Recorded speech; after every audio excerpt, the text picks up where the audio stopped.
Hello, welcome to the morning show with me, Martin King. And with me, Sybil Mulcahy. Coming up today, since she was a child, Yvette Byrne has struggled with everyday life. Prescribed antidepressants by her doctor, she knew there was something more. Then last year, she was diagnosed with borderline personality disorder. A lot of people would say, well, you're so happy all the time, but the smile is actually the fight you're putting on just to try say, like, I want to be happy and I'm not going to let this beat me, but it's every day. Yvette will be telling us why she hopes speaking out will help others going through the same thing.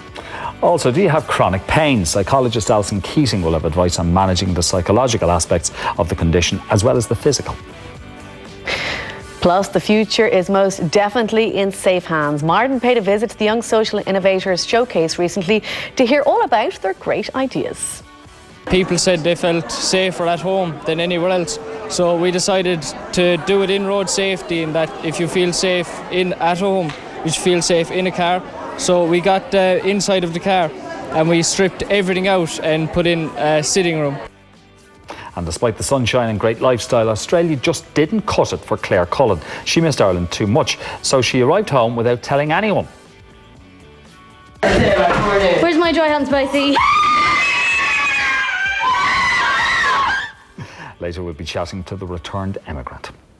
But first today, since a young age, Yvette Byrne has always felt highly emotional and struggled to cope with day-to-day life. This eventually manifested itself in self-harming.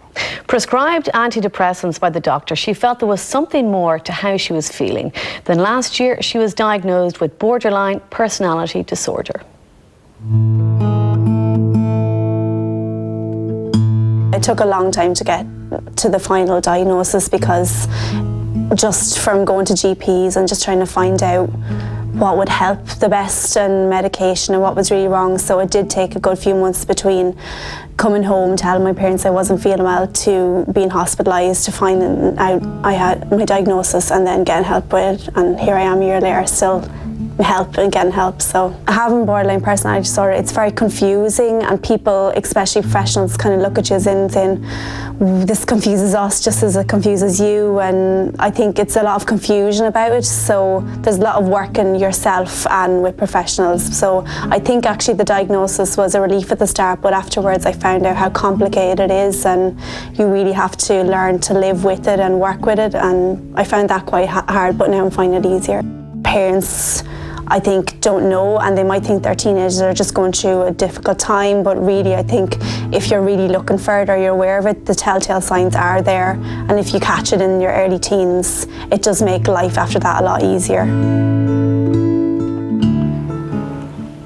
And Yvette joins us now together with Dr. Richard Blenner-Hassett, a Clinical Director at John of God Hospital in Dublin. You're both very welcome to the programme. Thank you for coming in. Yvette, you wrote to us asking us to discuss this. I suppose at that stage you didn't realise that it was going to be you. No, exactly, yeah. Because it is very brave of you to be here, because people haven't spoken out about it before. Yeah, thank you. Yeah, I feel like it does need to be spoken about, and it's about time somebody did, because I feel like when one person speaks about it, a lot of people are able to feel more open to coming forward about it then as well. So tell us how you feel when you know an anxious moment might arise or a stressful moment might occur.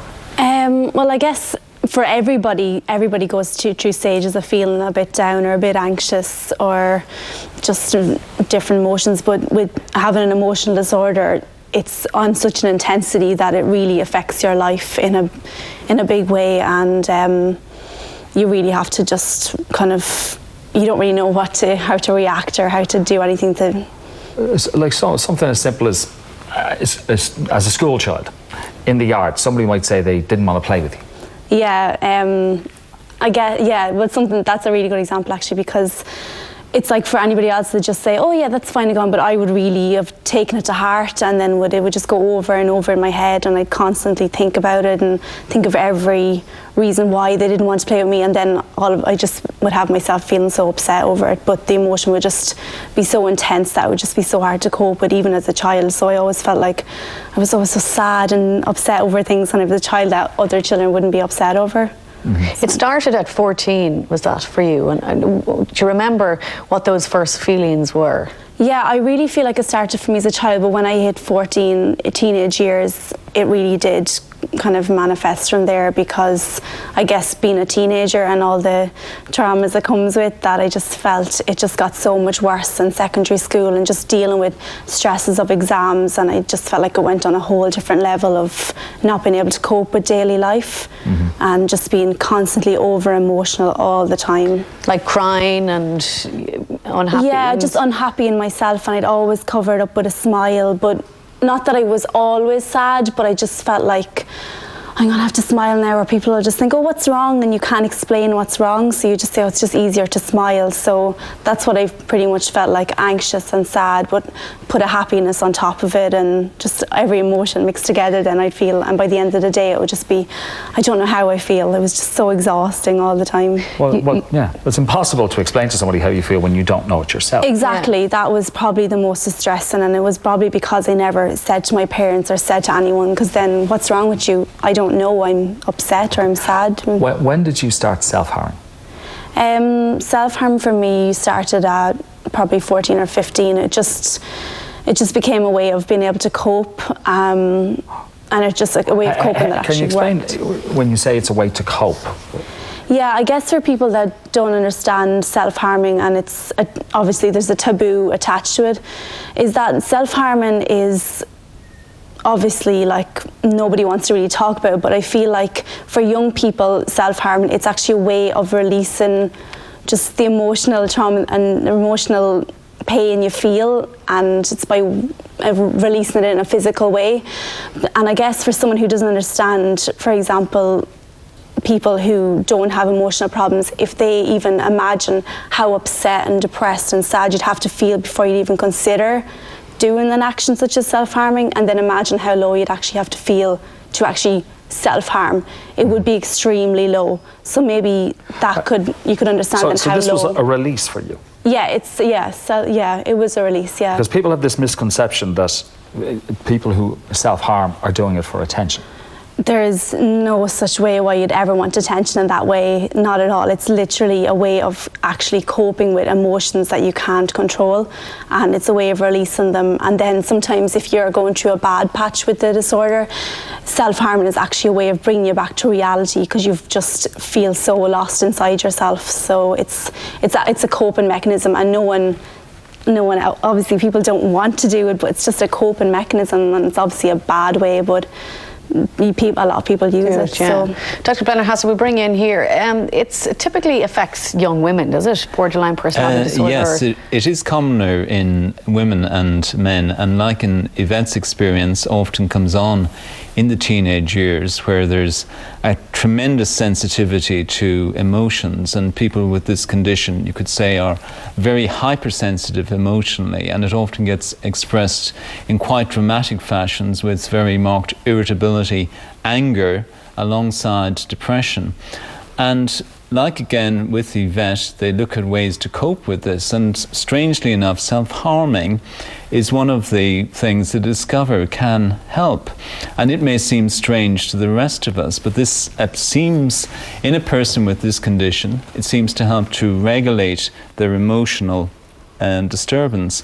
And perhaps what's happening here at the level of the brain, that the emotional circuits are in overdrive, and the other areas of the brain that perhaps help to dampen down, to cool down our emotions, aren't working so well. So you get all of these very strange behaviors happening.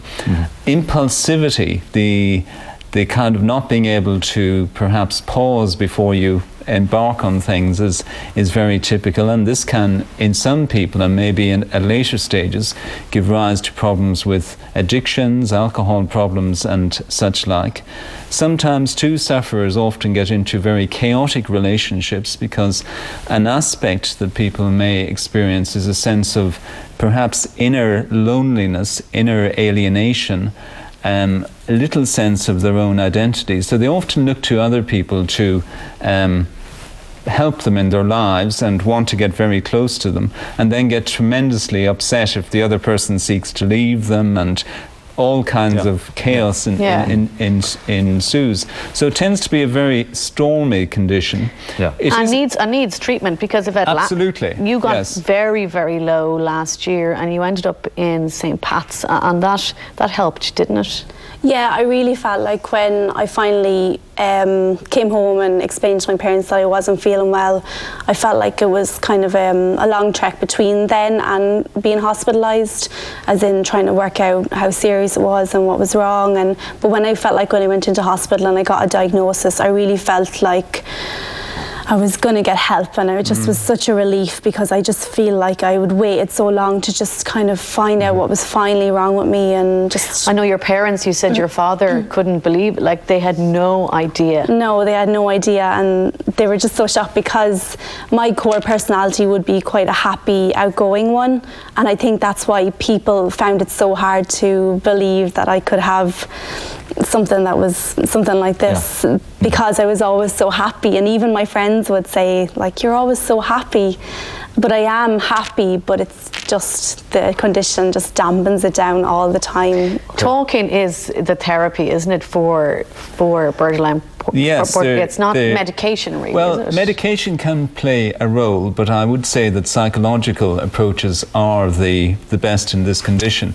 And perhaps the most helpful has been, or one that certainly got a lot of attention and has helped many people, is an approach called dialectical behaviour therapy, introduced by Marcia Linehan, an American psychologist. She introduced this approach around 1990, and the whole aim of it is to try and help stabilize those very disturbed emotional states, helping people to perhaps pause before they act. And in doing that, she teaches people various skills, which Yvette, I think, may have been learning in recent times. And you're coming along great now, Yvette, aren't you? Yeah, I really feel like I'm doing, like, it's been a year since I've been in hospital, and I do feel like I'm doing much better now. I mean, it does take a long time to kind of come around from being so low, but when you're starting to feel better each day, it does make it a lot easier. So. You're pursuing your career again. Your studies had to take a backseat for a little while. Yeah, I studied fashion design, and I know it's what I love and it's what I want to do, but I really just had to honestly just revert to what it was like to be a child, move home and just do the simple things in life again, and just take everything easy for a while. But I feel like I'm building myself back up again, and I feel like I'm getting stronger, and I know I want my career to go on, and so I'm not going to let it stop me. It's just stopped me for now, really. So yeah, it's just a slight pause. Yeah, exactly. Yeah. The problem is, though, of course, initially when you went to the GP, medication was being prescribed, and that's a mistake that you say an awful lot of medical people are making. Yeah, I really feel like when I went to my doctor when I was feeling very low this time last year, and I said that I was feeling low, and I feel like he just had a prescription written out for me for antidepressants and said that this is what he felt like was for me.